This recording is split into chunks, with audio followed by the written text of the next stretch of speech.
गुरुर्ब्रह्मा गुरुर्विष्णु गुरुर्देवो महेश्वरा गुरु साक्षात् परब्रह्म तस्मै श्री गुरुवे नमः। कृष्णाय वासुदेवाय देवकी नंदनाय च नंदगोपकुमाराय गोविंदाय नमो नमः। श्रीमद् भागवत महापुराण के ज्ञानज्ञ में आज जो है गोकर्ण की, परम भागवत गोकर्ण की जो है पावन कथा का वर्णन। जिस समय सनकादिक ऋषियों ने भगवान के महात्म का वर्णन किया और जैसे ही भक्ति माता भक्तों के हृदय में उपस्थित हुई, प्रकट हुई, भगवान जो है अपने धाम से अपने पार्षदों के साथ वहां पर उपस्थित हो गए, आकर प्रकट हो गए। और सभी ऋषि मुनि जय हो जय हो जय हो, जय हो नारायण, जय हो दीन बंधु, जय हो दीन दयाल, ऐसे करके उद्घोष करने लगे। भगवान का जो है बड़ा ही सुंदर विग्रह है। बनमाली घनश्याम बनमाली घनश्याम पीतवासा मनोहरा कांची कला परुचिरो लसत मुकुट कुंडला त्रिभंग ललितश्चारु कौस्तुभेन विराजितः कोटि मन्मथ लावण्यो हरिचंदन चर्चितः। भगवान का इस प्रकार से सुंदर विग्रह जिसके दर्शन करके भक्तगण जो है उनके नेत्र जो है अघाते नहीं है। सभी ने बड़े ही प्रेम से भगवान की जो है अलौकिक छवि देखी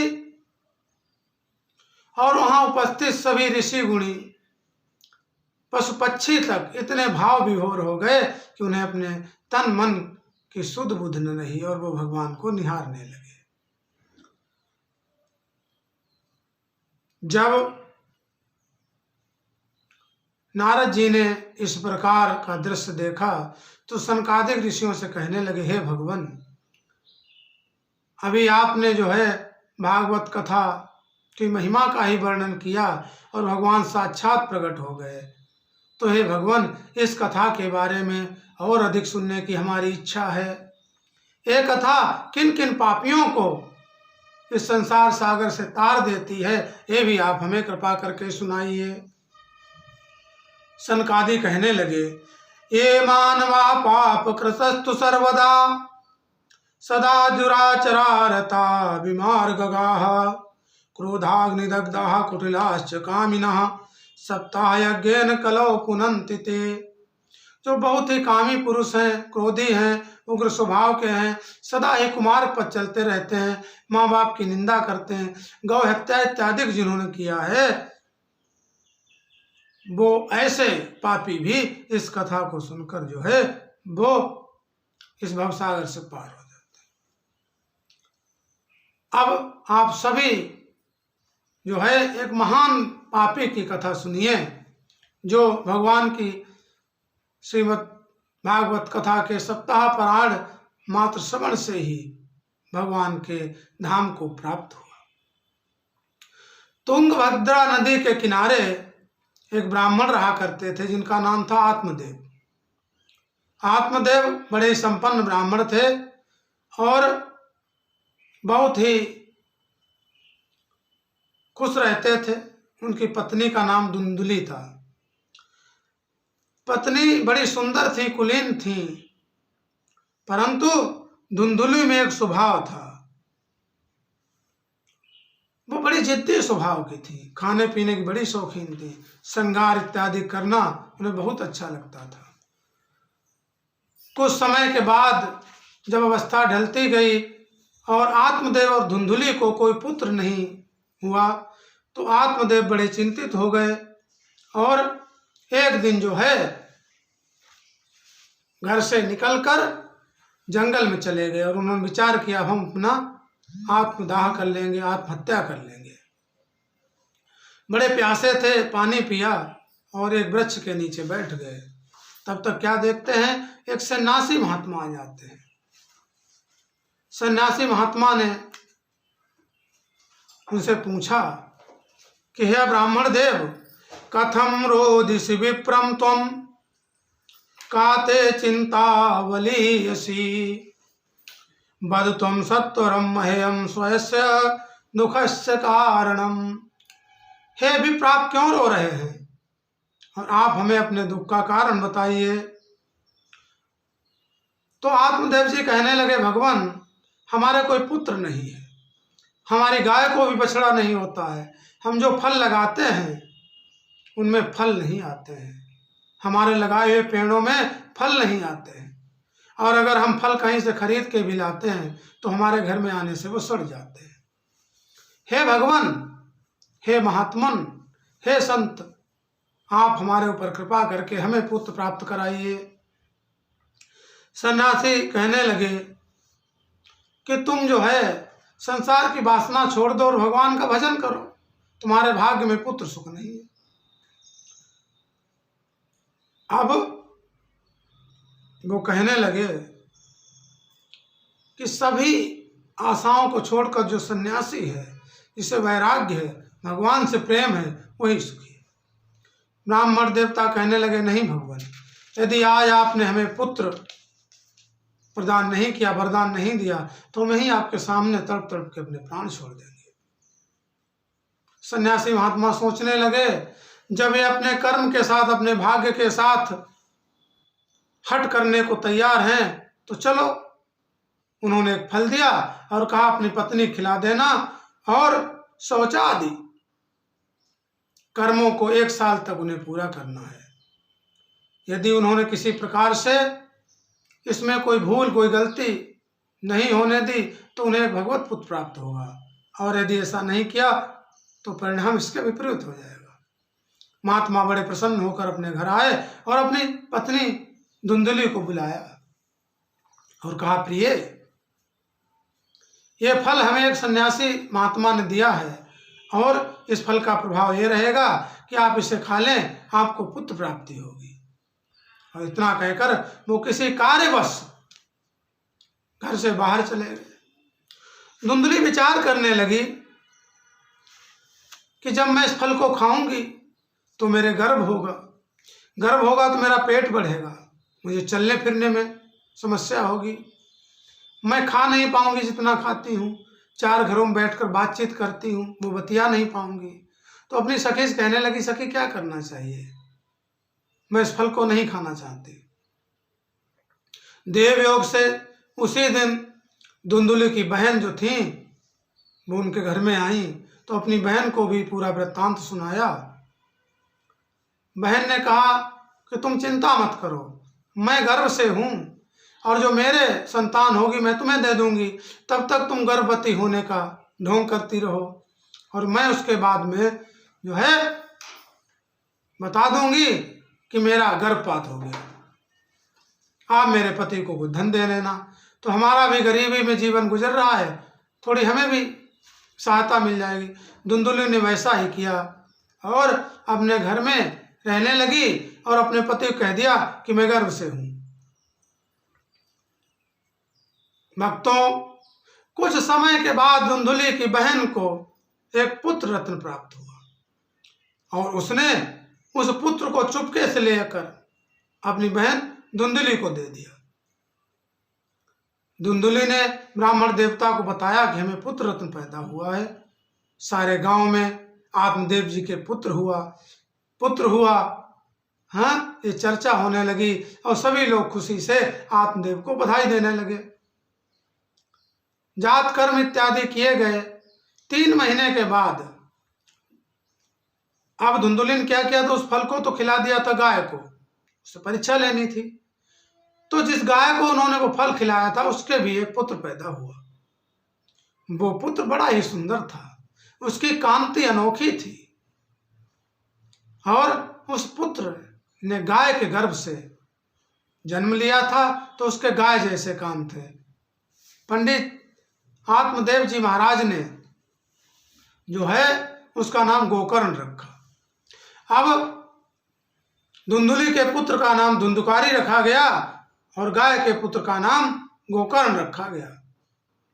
दोनों की सेवा होने लगी, परवरिश होने लगी, दोनों सने सने बड़े होने लगे। धुंधकारी अपना समय बच्चों के साथ बिताता, पढ़ने लिखने में उसका मन नहीं लगता और इतना दुष्ट प्रकृति का था कि बच्चों खेलते खेलते कुएं में धक्का दे देता, खाई में धक्का दे देता, किसी को मारता, किसी को पीटता। रोज उसके व्यवहार की शिकायत आत्मदेव के पास आती, बड़े दुखी होते। पंडित जी बड़ा दुखी होते, वहीं दूसरी तरफ धुंधकारी जो था वो ऐसे आचरण कर रहा और उनका भाई गोकर्ण जो है वो भगवत भजन कर रहा है। संतों के पास बैठना, ब्राह्मणों की सेवा करना, बड़े बुजुर्गों का आदर सत्कार करना और भगवान की कथा को प्रेम से सुनना। इस प्रकार से गोकर्ण जो महाराज थे वो तीर्थ यात्रा करने चले गए। इधर जब गोकर्ण चले गए तो धुंधकारी अकेला रह गया घर में और उसने अपने पिता और माता को बहुत सताया।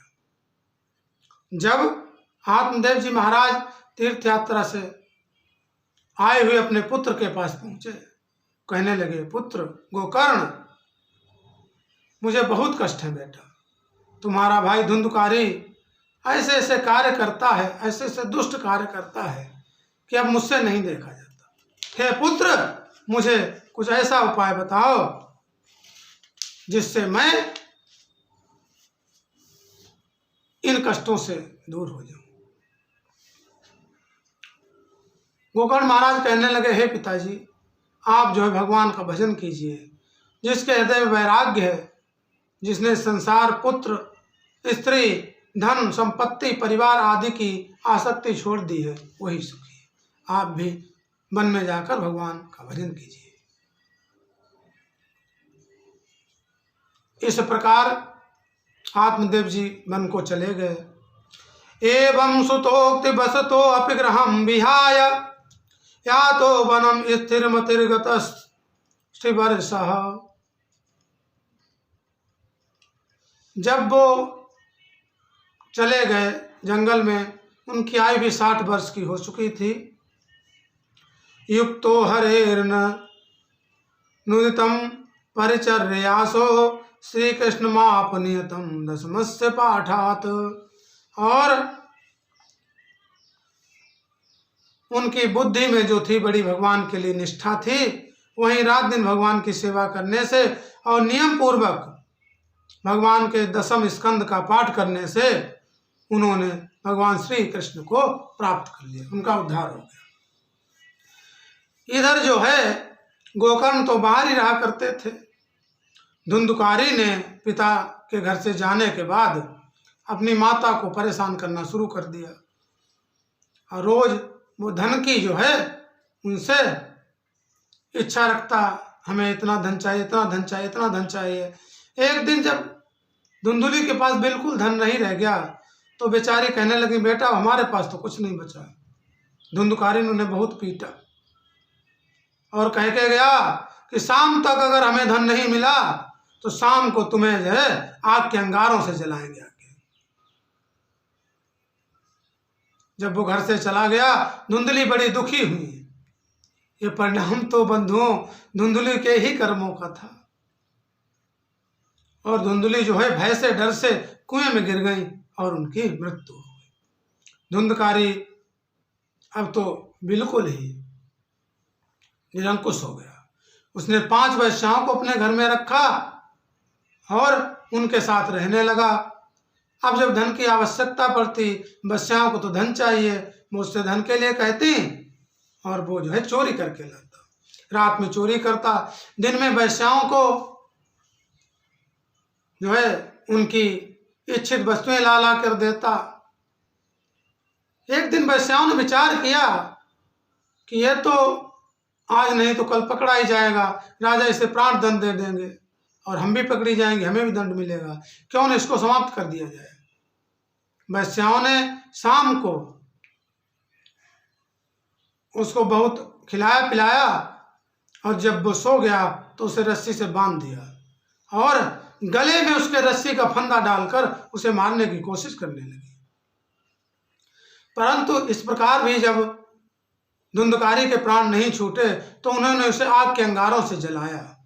बहुत ही तड़प कर दर्दनाक मृत्यु प्राप्त हुई धुंधकारी को, जिसके प्रभाव से वो बहुत भयंकर प्रेत बना और बमंडर की तरह घूमने लगा। जब धुंधकारी की मृत्यु हो गई, उसको उन्होंने एक गड्ढे में उसके शव को गड़ा दिया और गांव वालों से कह दिया हमारे पति जो है बाहर गए, धन कमाने के लिए 1 वर्ष के अंदर ही आ जाएंगे। वैश्याओं ने एक रात को जितना भी धन संपत्ति सब बांधा और उस घर से निकल गई। इधर जब गोकर्ण महाराज को पता चला कि हमारे भाई धुंधकारी की मृत्यु हो गई है, तो उन्होंने गया आदि तीर्थों में जाकर उसका श्राद्ध किया, और जहां जहां जिन तीर्थों में जाते थे उसका श्राद्ध करते थे। कुछ समय के बाद जब वो गांव में वापस आए तो अपने घर में शाम को ठहरे, संध्या इत्यादि से निवृत्त होकर भोजन किया और सो गए। रात में क्या देखते हैं कि कोई बकरा कभी बन रहा है, कभी कुत्ता बन रहा, कभी ऊंट बन रहा, कभी हाथी बन रहा, मतलब नाना प्रकार के रूपों को धारण करके, कभी आग बन रहा है। उन्हें डराने लगा। गोकर्ण महाराज उठ के बैठ के कहने लगे तुम कौन हो? कोई प्रेत हो, कोई राक्षस हो, मेरे सामने आओ। वो वायु स्वरूप धुंधकारी वहां पर जो है अपने स्वरूप में आया और बड़ी बोलने की चेष्टा कर रहा है कि मैं अपने भाई को अपना दुख दर्द बताऊं, परंतु उसके मुंह में शब्द नहीं आ रहे थे। तब गोकर्ण महाराज ने हाथ में जल लिया और उसे अभिमंत्रित किया और उस प्रेत पर छिड़का। उसके कुछ पाप क्षीण हुए और रो रो के कहने लगा भैया मैंने बहुत पाप किए हैं, मैं बहुत अधर्मी था, मेरे पाप तो जो है वो क्षमा के योग्य नहीं है, पर हे भैया एक प्रार्थना है, जैसा भी था तुम्हारा भाई था, इस महान प्रेत योनि में मुझे बड़े कष्ट हुए, इससे मुझे जो है पार निकालो। गोकर्ण कहने लगे मैंने तो हर तीर्थ में जाकर तुम्हारे श्राद्ध किए, गया में भी तुम्हारा श्राद्ध किया, जिससे तुम्हारा उद्धार हो जाना था। धुंधकारी कहने लगा इन श्राद्धों से मेरा उद्धार नहीं होगा, कोई और उपाय सोचो। कहा ठीक है। सुबह हुई, अपने नित्य कर्म से निवृत्त होकर ब्राह्मणों संतों की शरण में गए, हाथ जोड़कर प्रार्थना की, पूरा वृत्तांत सुनाया कि अब हमारे भाई का उद्धार कैसे हो। सभी ने विचार किया अब इसका उद्धार ऐसे तो हो नहीं सकता, इतने बड़े पाप किए हैं, ब्राह्मण कुल में जन्म लेकर देखिए इतनी अधोगति, जितने पद पे जो व्यक्ति ऊपर बैठा है वो उतनी ऊंचाई से गिरता है, उतनी ही उसको चोट लगती है। ब्राह्मण सबसे ऊंचे पद पर होता है, वो अगर ऐसे कर्म करेगा तो दुर्गति तो होगी ही। तो क्या करना चाहिए? गोकर्ण ने जो है सूर्यदेव के रथ को अपने मंत्र से रोक दिया। सूर्यदेव के बड़े भक्त थे, कहने लगे भगवान मेरे भाई की ऐसी दुर्दशा है, इसके उद्धार का कोई रास्ता बताइए। तब सूर्यदेव ने कहा कि हे गोकर्ण तुम भगवान के परम भक्त हो, तुम श्रीमद् भागवत महापुराण के सप्ताह पारायण का आयोजन करो, अनुष्ठान करो, जिसके प्रभाव से तुम्हारे भाई को इस प्रेत योनि से मुक्ति मिल जाएगी। गोकर्ण ने वैसा ही किया और जब वो आसन में बैठ गए, कथा प्रारंभ होने का समय आया, सभी भक्त जो थे वहां इकट्ठे हो गए।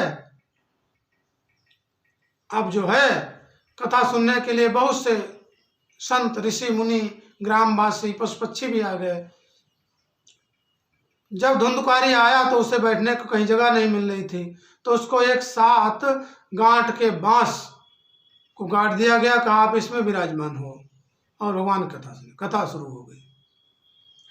सच्चिदानंद रूपाय विश्वोत्पत्त्यादि हेतवे तापत्रय विनाशाय श्री कृष्णाय वयं नुमः। पहले दिन जब कथा का शाम को विश्राम हुआ तो उस बांस की एक गांठ फट गई, बड़े आश्चर्य की बात। दूसरे दिन दूसरी, तीसरे दिन तीसरी, ऐसे करके 7वें दिन उसकी 7 गांठें फट गई। और जब आरती पूजन हुआ तो क्या देखते हैं, धुंधकारी जो है नीले शरीर में और पीताम्बर ओढ़े हुए, आहा, भगवत स्वरूप को प्राप्त हो गए। उसे लेने के लिए भगवान के धाम से पार्षद आ गए। धुंधकारी ने हाथ जोड़कर गोकर्ण का धन्यवाद किया कि भैया आपकी कृपा से हमारा जो है उद्धार हो गया, आपको कोटि कोटि वंदन नमन है। और वो पार्षदों के साथ विमान में बैठकर वैकुंठ को जाने लगा। तो गोकर्ण महाराज ने बड़े ही प्रेम भाव से विनय पूर्वक पार्षदों से पूछा, हे देव, मैंने कथा तो सभी को बराबर सुनाई है, आप अकेले धुंधकारी के लिए विमान लेकर आए। तो पार्षद कहने लगे, हे भक्त, जिस प्रकार से निराहार रहकर प्रेत ने 7 दिनों तक भागवत कथा का श्रवण किया है और इसने सुने हुए विषय पर स्थिर बुद्धि से विचार किया और जब कथा विश्राम करती थी उस समय सुने हुए विषयों को बार बार अपने मन में सोचता, दोहराता और भगवान के प्रेम में मग्न हो जाता, इसलिए इसका कल्याण हो गया। आपके बाकी श्रोताओं ने इतनी तन्मयता से भक्ति पूर्वक, श्रद्धा पूर्वक कथा नहीं सुनी। अब आप दोबारा पारण करें और आपको लेने के लिए तो स्वयं प्रभु आएंगे और इनके लिए भी विमान आएंगे। आगे श्रावण मास में फिर श्रीमद् भागवत सप्ताह पारायण का अनुष्ठान रखा गया। सभी ने कथा सुनी और 7वें दिन कथा का पूर्ण विश्राम हुआ तो क्या देखते हैं, भगवान स्वयं प्रकट हो गए, पीत वस्त्रधारी, जिनके गले में कस्तूभ मणि है, और वो भगवान प्रकट हो गए। माँ के श्रोताओं के लिए विमान आए और भगवान ने दौड़कर गोकर्ण को गले से लगा लिया। जैसे ही भगवान के हृदय से गोकर्ण लगे वो भी भगवत स्वरूप हो गए, उनकी विचार बुझाएं हो गई, नील वर्ण हो गया, पीताम्बर लहराने लगा। गोकर्ण ने बड़े श्रद्धा से भगवान का वंदन, अभिनंदन, स्तवन किया और सभी जितने भी वहाँ पशु पक्षी इत्यादि कथा सुन रहे थे सभी जो है अपने अपने शरीरों को छोड़कर भगवत स्वरूप हो गए और इस प्रकार सभी भगवान के धाम को चले गए। बोले सच्चिदानंद भगवान की। ये कथा बड़ी ही पावनी है। इस कथा को सुनने से, मात्र सुनने से, अनुमोदन करने से जीव का कल्याण हो जाता है। कलयुग में इस संसार सागर से पार जाने का सिर्फ यही एक उपाय है कि भव सागर जो पार जा चाहवा, भव सागर जो पार जा चाहवा, भव सागर जो पार जा चाहवा, राम कथा तिनको दृढ़ नावा, राम कथा तिनको दृढ़ नावा, मंगल भवन मंगल हारी, मंगल भवन मंगल हारी, प्रभु तो दशरथ गिर बिहारी, मंगल भवन मंगल हारी, प्रभु तो दशरथ गिर बिहारी। अब प्रभु कृपा करो यही भांति, अब प्रभु कृपा करो यही भांति, सब तजी भजन, सब तजी भजन करो दिन राति, अब प्रभु कृपा करो यही भांति।